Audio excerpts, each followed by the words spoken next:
আসসালামু আলাইকুম সবাইকে। আমি আফ্রাদি কিউটি পাই। আমি আজকে তোমাদেরকে ওয়ান দিয়ে মোমবাতি আঁকা দেখাবো।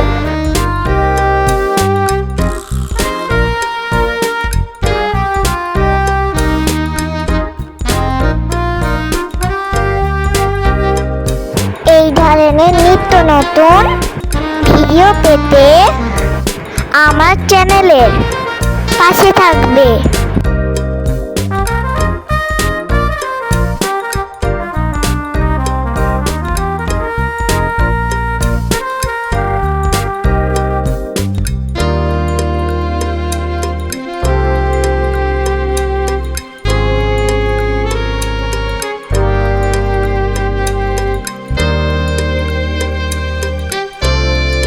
আমার মোমবাতি আঁকাটি ভালো লাগলে কমেন্টস করে জানাবে এবং সাবস্ক্রাইব করতে ভুলবে না কিন্তু।